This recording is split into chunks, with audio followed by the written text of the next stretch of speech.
Hello दोस्तों, आइए class join 365 में आप सभी लोगों का स्वागत है।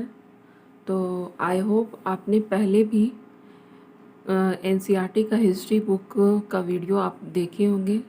तो कमेंट्स करके बताइए कि फोर्थ चैप्टर का किस किस ने क्वेश्चन आंसर किया है। तो आगे चलते हैं। आज फिफ्थ चैप्टर है, क्लास एनसीईआरटी बुक है और ये क्लास 6 का है, चैप्टर 5 है।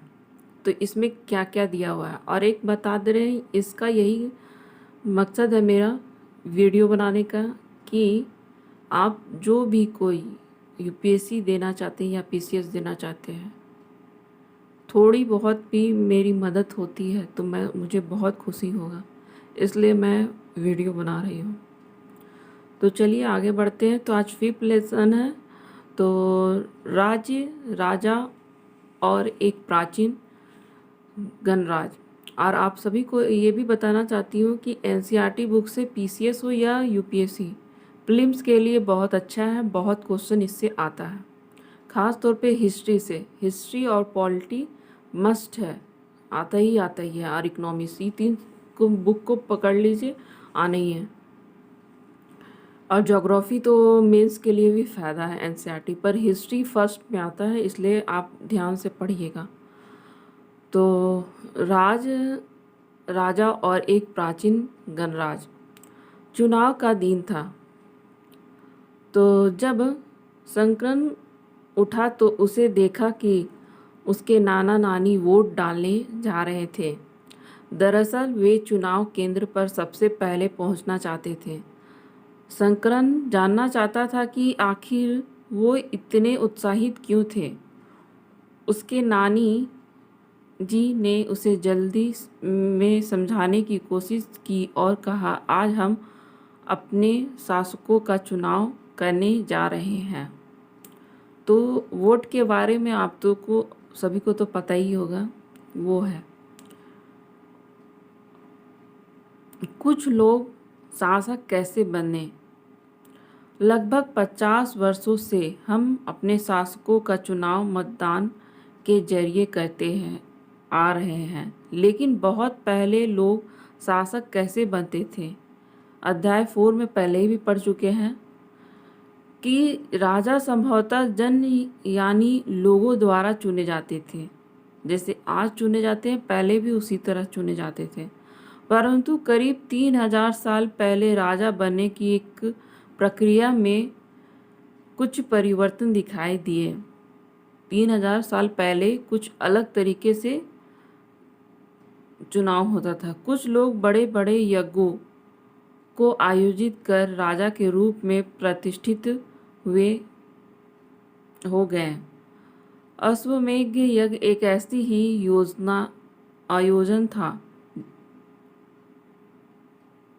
इसमें एक घोड़े को राजा के लोगों की देखरेख में स्वतंत्र विचरण के लिए छोड़ दिया जाता था। इस घोड़े को किसी दूसरे राजा ने रोका तो उसे अश्वमेध यज्ञ करने वाले राजा से लड़ाई करनी पड़ती थी। अगर उन्होंने घोड़े को जाने दिया तो उसका मतलब यह होता कि वह अश्वमेध यज्ञ करने वाला राजा उसने ज़्यादा शक्तिशाली था। इसके बाद उस राजाओं को यज्ञ में आमंत्रित किया जाता था। यह यज्ञ विशिष्ट पुरोहितों द्वारा संपन्न किया जाता था। इसके लिए उन्हें उपहारों से सम्मानित किया जाता था। अश्वमेध यज्ञ करने वाला राजा बहुत शक्तिशाली माना जाता था। यज्ञ की आमंत्रित सभी राजा उसके लिए उपहार लाते थे। इन सभी आयोजनाओं में राजा का मुख्य स्थान होता था। उसे राज सिंहासन या बाग की खाल के एक विशेष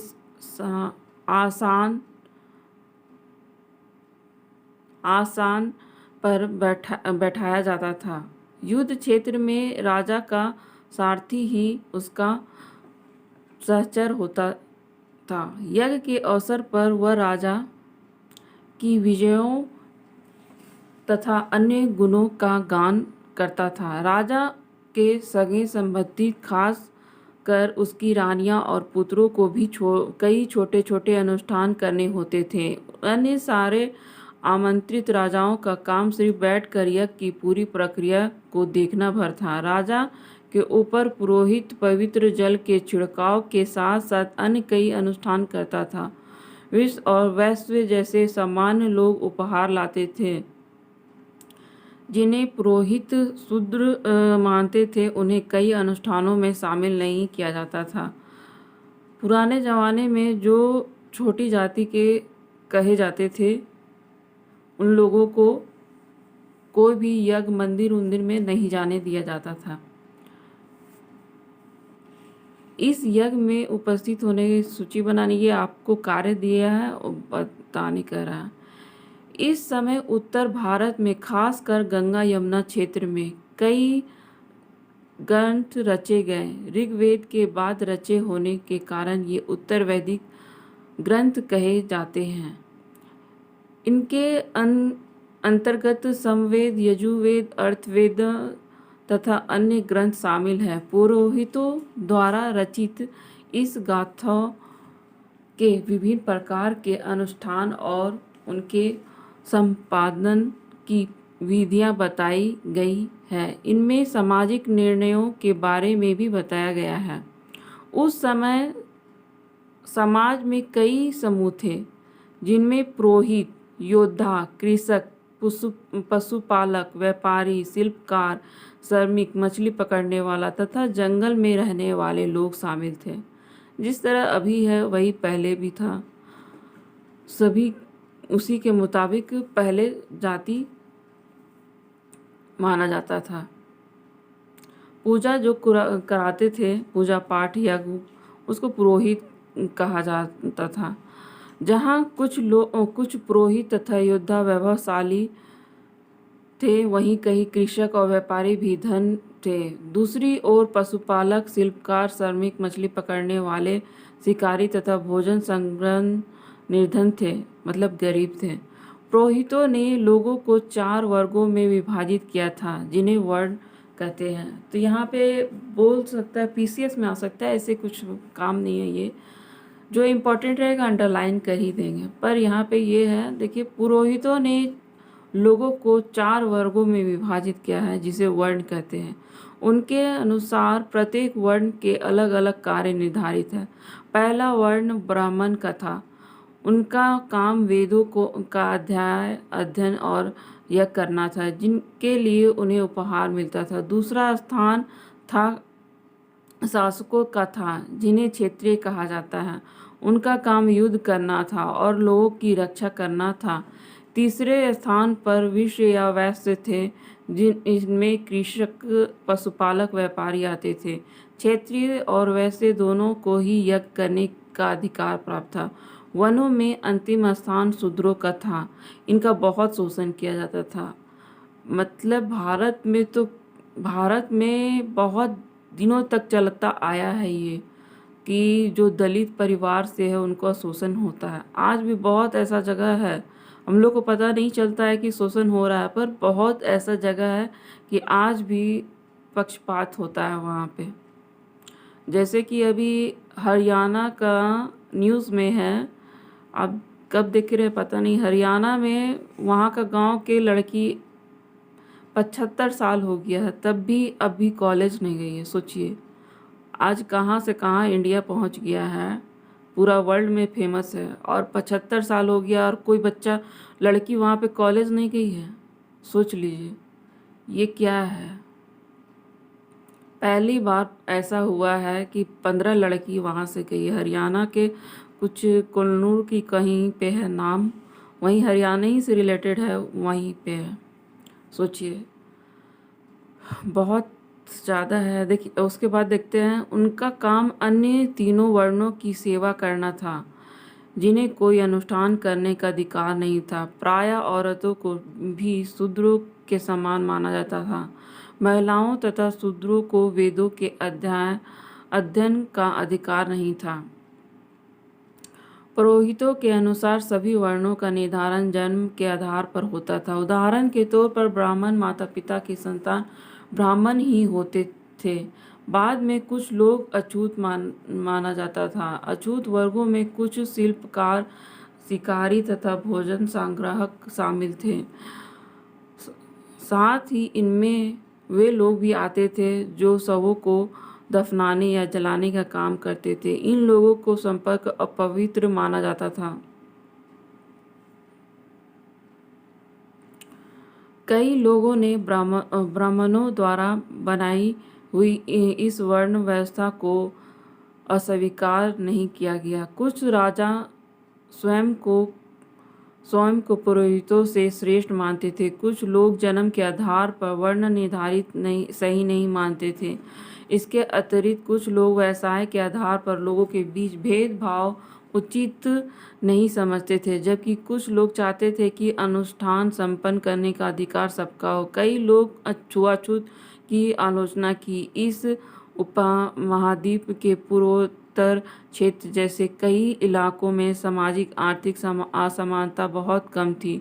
यहाँ पुरोहितों का प्रभाव भी बहुत सीमित था। घूसन माच यह है पुराना कटोरी। इस तरह के पात्रों में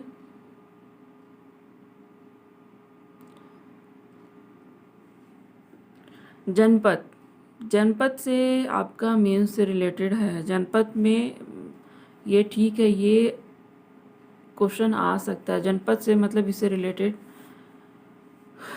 महायज्ञों को करने वाले राजा अब जन के राजा न होकर जनपदों के राजा माने जाते थे। जनपद का शब्द अर्थ जन के सब बसने की जगह होती है। जो यहाँ पे ये आपका इम्पोर्टेंट है।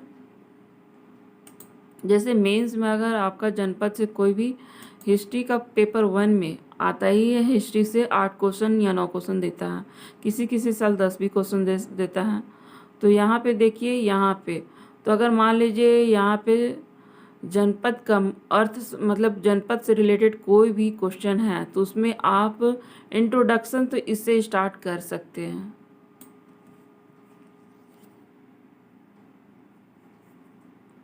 इंट्रोडक्शन आपका इससे स्टार्ट हो सकता है और मेंस में। तो उसके बाद पुरातत्वविदों ने इन जनपदों की कई बस्तियों की खुदाई की है।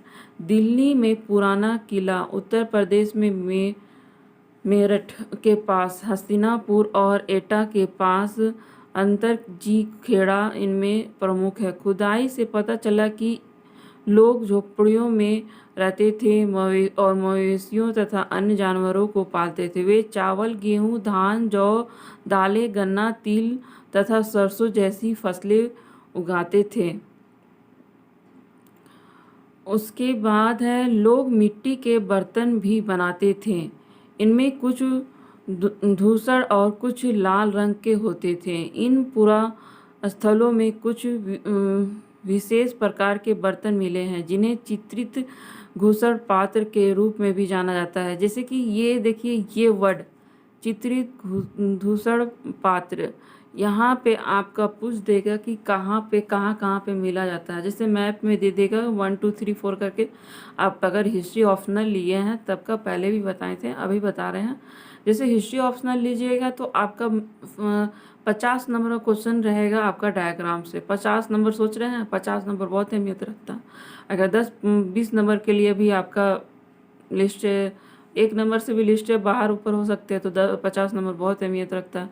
आप 50 में सब क्वेश्चन बना लीजिए तब भी आपको 30 से 35 नंबर ही देंगे, उससे ज़्यादा नहीं मिलेगा, क्योंकि कुछ ना कुछ क्वेश्चन गलत ही हो जाना ही है। तो इसलिए सबसे ज़रूरी है कि आप कुछ और सोच रहे हैं, जो कॉपी चेक करा कुछ और ही समझ बैठेंगे। इसलिए कम से कम मैपिंग से आपको 35 नंबर तो लाना ही है, बहुत ज़रूरी है। तो इसलिए आपको जैसे कि चित्रित धूसर मानचित्र कहाँ पे पाया गया है और जनपद जैसे पूछ देगा कि जनपद कहाँ है, आपको 1 2 3 कर देगा और जनपद वाला स्थान कहाँ पे है तो वो आपका मेंस में पूछ सकता है हिस्ट्री ऑप्शनल में। और उसके बाद है जैसे कि इनमें नाम से ही स्पष्ट है कि इन बर्तनों पर चित्रकारी की गई है। ये आम तौर पर सरल रेखाओं तथा ज्यामितीयों आकृति के रूप में है। महाजनपद, अब देखिए महाजनपद ये भी है इम्पोर्टेंट ही। तो करीब 2500 साल पहले कुछ जनपद अधिकार महत्वपूर्ण हो गए, इन्हें जनपद कहा जाने लगा। अधिकतर जनपदों की राजधानी होती थी। कई राजधानियों में किलेबंदी की गई, अर्थात इनके चारों ओर लकड़ी, ईंट या पत्थर की ऊंची दीवारें बनाई गई थी। आप बहुत सारे हिस्टोरिकल मूवी में भी देख सकते हैं कि आप बहुत सारे मूवी में देखे ही होंगे कि गेट रहता है वो भी लकड़ी का, बहुत भारी भारी, उसको तोड़ना भी नामुमकिन है उस टाइप का। तो उसी टाइप का दीवार बनाया जाता था। ऐसा लगता है कि लोगों ने अन्य राजाओं के आक्रमण से डर कर अपनी सुरक्षा के लिए इन किलों का निर्माण किया था। कुछ राजा ने अपनी राजधानी के चारों ओर विशाल, ऊंची और प्रभावशाली दीवार खड़ी कर अपनी समृद्धि और शक्ति को प्रदर्शन भी करते थे। देख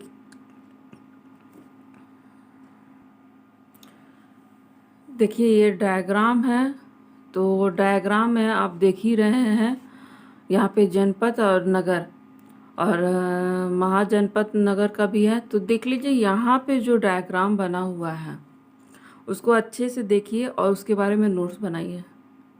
अगर आपका हिस्ट्री ऑप्शनल है तो ज़रूरी है, बहुत ज़रूरी है कि आपको पता रहना चाहिए। ये सब जो भी डायग्राम में नाम दिया हुआ उसका तो पता ही रहना चाहिए।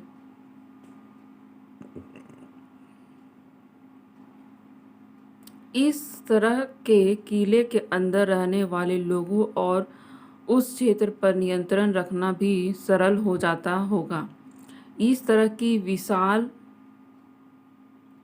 दीवार बनाने के लिए व्यापक योजना की आवश्यकता थी और लाखों की संख्या में ईंटों तथा पत्थरों का इंतजाम करना पड़ता था। हजारों स्त्री, पुरुष तथा बच्चों के इसके लिए अथक श्रमिक परिश्रम किया होगा। अनेक इनके लिए साधनों की व्यवस्था करनी पड़ी होगी। जब राजा सेना रखने लगे थे, सिपाहियों को नियंत्रित वेतन देकर पूरे साल रखा जाता था। कुछ भुगतान संभवतः आहत सिक्के, यहाँ पे देखिए आहत सिक्के का कब उपयोग किया गया है, महाजनपद में, ठीक है। तो ये आपका प्रीलिम्स में आ सकता है कि आहत सिक्के कब कब चले हैं, मतलब कब इनका उपयोग किया गया है। तो महाजनपद में याद रखिए कि आहत का सिक्का के बारे में आप पढ़े हैं। तो यहाँ पे देखिए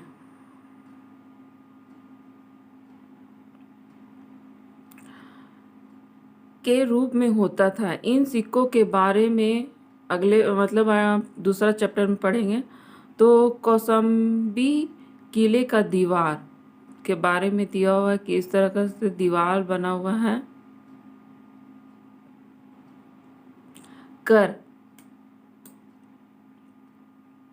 तो यहाँ पे क्या चीज़ पढ़ रहे हैं, जनपद, महाजनपद, ठीक है। तो कर, महाजनपदों के राजा विशाल किले बनाते थे।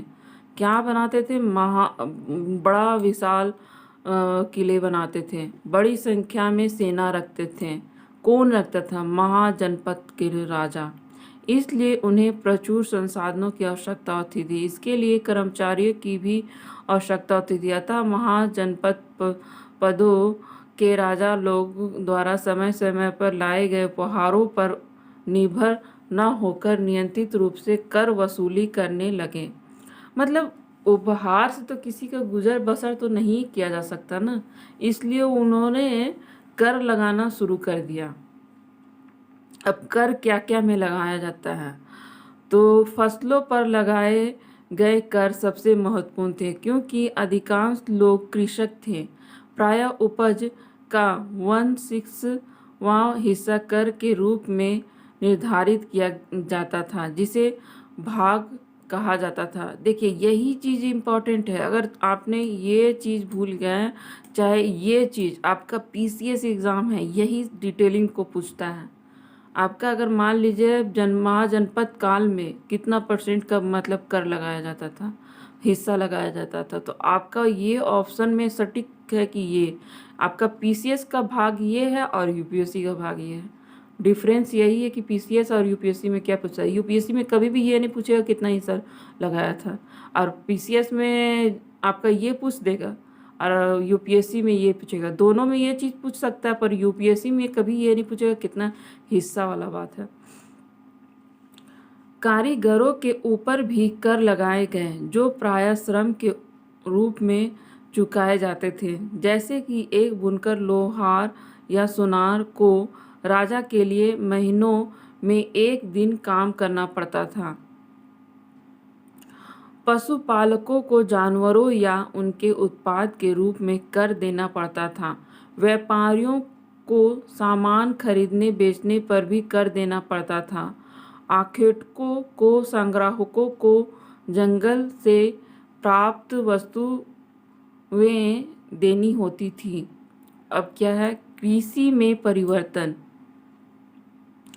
इस युग में कृषि के क्षेत्र में दो बड़े परिवर्तन आए।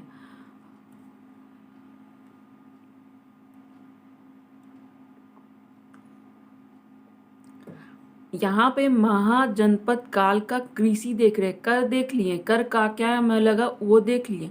अब देखना कृषि में क्या क्या परिवर्तन आया। सो किसमें, महाजनपद में। इस युग में कृषि के क्षेत्र में दो बड़े परिवर्तन आए। हल के फाल अब लोहे के बनने लगे। पहले क्या था, लकड़ी के बन रहे थे।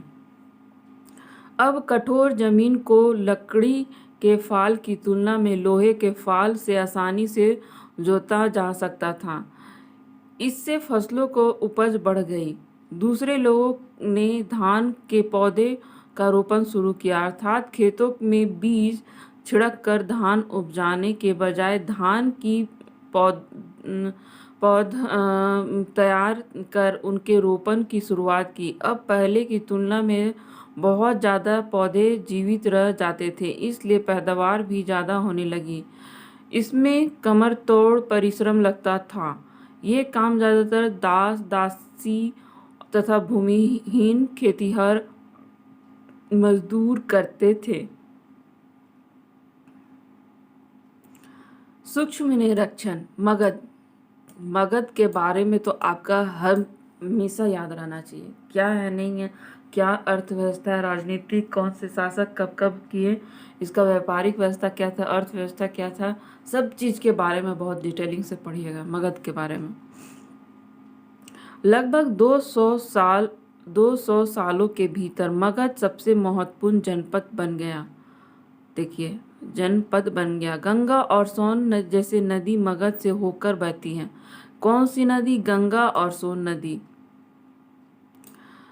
क यातायात और जल वितरण जमीन को उपजाऊ बनाने के लिए बहुत महत्वपूर्ण थी। मतलब यातायात, जल वितरण और जमीन को उपजाऊ बनाने के लिए भी बहुत महत्व थी। मगध का एक हिस्सा जंगलों से भरा था। इन जंगलों में रहने वाले हाथियों को पकड़कर और उन्हें प्रशिक्षण कर सेना में काम में लाया जाता था। यही नहीं, जंगलों से घर, गाड़ियाँ तथा रथ बनाने के लिए लकड़ियाँ मिलती थी। इनके अलावा इन क्षेत्रों में लोह अयस्क की खदानें और मजबूत औजार और हथियार बनाने के लिए ये बहुत उपयोगी थे। मगध में दो बहुत ही शक्तिशाली शासक बिंबिसार और ज्ञात शत्रु भी कर सकते हैं, अजात शत्रु भी कर सकते हैं। अन्य जनपदों को जीतने के लिए ये हर संभव साधन अपनाते थे। पद्मनन एक और महत्वपूर्ण शासक थे। देखिए, मगध में दो महत्वपूर्ण शासक थे, अजातशत्रु और अजातशत्रु, यही नाम है, डिफरेंस उच्चारण करने का। और उन्होंने अपने नियंत्रण का क्षेत्र उपमहाद्वीप के उत्तरी पश्चिम भाग तक फैला लिया।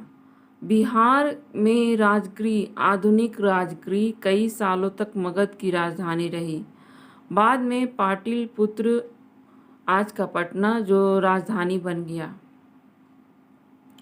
2300 साल से भी पहले की बात, मैसिडोनिया का राजा सिकंदर विश्व विजय करना चाहता था। पूरी तरह सफल न होने पर भी वह मिस्र और पश्चिमी एशिया के कुछ राज्यों को जीतता हुआ भारतीय उपमहाद्वीप में व्यास नदी के किनारे तक पहुंच गया। जब उसने मगध की ओर कूच करना चाहता था तो उसे सिपाहियों ने इनकार कर दिया। वे इस बात से भयभीत थे कि भारत के शासकों के पास पैदल रथ और हाथियों की बहुत बड़ी सेना थी। वजीज क्या है, यहाँ पे देखिए, ये आपका ये यहाँ से भी है। गण शब्द का प्रयोग कई सदस्यों वाले समूह के लिए किया जाता था। संघ अर्थात संगठन या सभा। फिर यहाँ पे जैसे कि तुमने ऊपर पढ़ा, मगध एक शक्तिशाली राज्य बन गया था। उसके नजदीक ही वजीम राज्य था।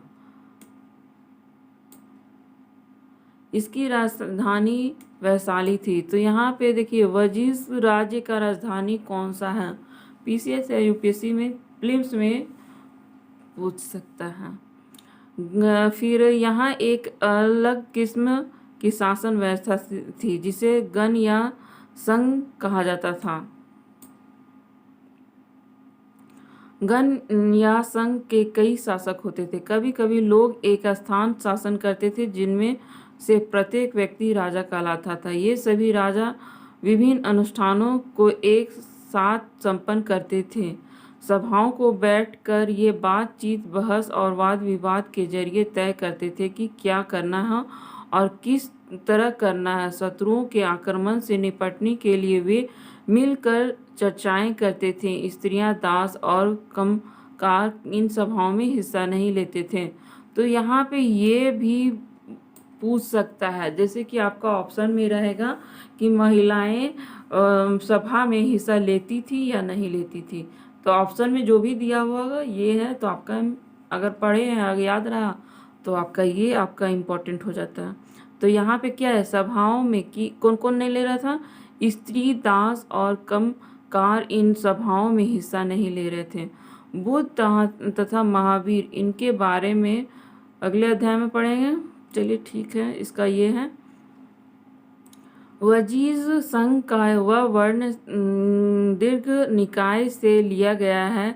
दीर्घ निकाय एक प्रसिद्ध बौद्ध ग्रंथ है जिसमें बौद्ध की कई व्याख्यान दिए गए हैं। इन्हें करीब 2300 साल पहले लिखा गया था। अजातशत्रु या अजातशत्रु और वजीर संघ। अजातशत्रु वजीर संघ का आक्रमण करना चाहते थे।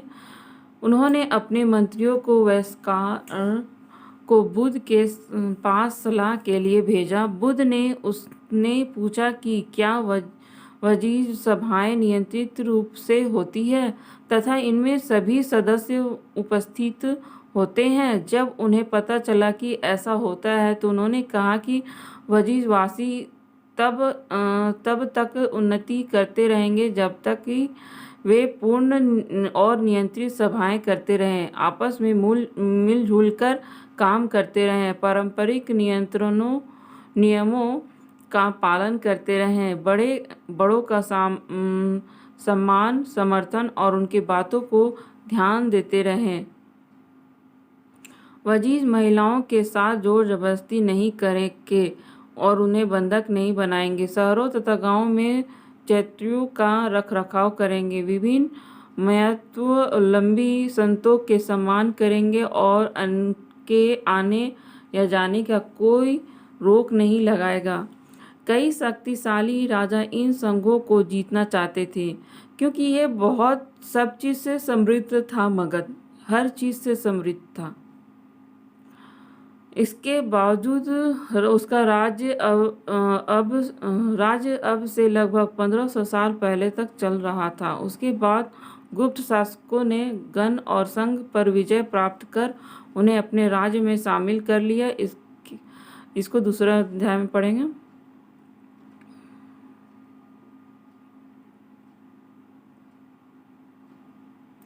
तो अब आ गया है क्वेश्चन। तो ये क्वेश्चन आपको बनाना है, जैसे कि 4th चैप्टर का क्वेश्चन आपने बनाया है और एक भी आप लोग ने कमेंट नहीं किया है कि आप बनाए हैं कि नहीं बनाए। जो लोग देख रहे हैं, एक लोग भी देख रहे हैं, अगर आपको अच्छा लगता है वीडियो तो ज़रूर बताएं, इसलिए मुझे भी अच्छा लगेगा हाँ कि मैंने कुछ पढ़ाया है तो उससे आप लोग को मदद हो रही है। तो ये उन लोगों के लिए वीडियो है जो अभी सोच रहे हैं कि मैं आईएएस बनूंगा, आईएएस या यूपीएससी का तैयारी करूंगा, उन लोगों के लिए। और जो महारत हासिल कर लिए हैं उनके लिए ये वीडियो तो नहीं कर सकते क्योंकि वो महारत है, उनको एनसीईआरटी रटा हुआ, उनका बहुत अच्छी तरह से पता है कि एनसीईआरटी का क्या महत्व है यूपीएससी के लिए या पीसीएस के लिए। तो आई होप आपको अच्छा लगा हो तो लाइक कीजिए, शेयर कीजिए एंड सब्सक्राइब कीजिए। Thank you.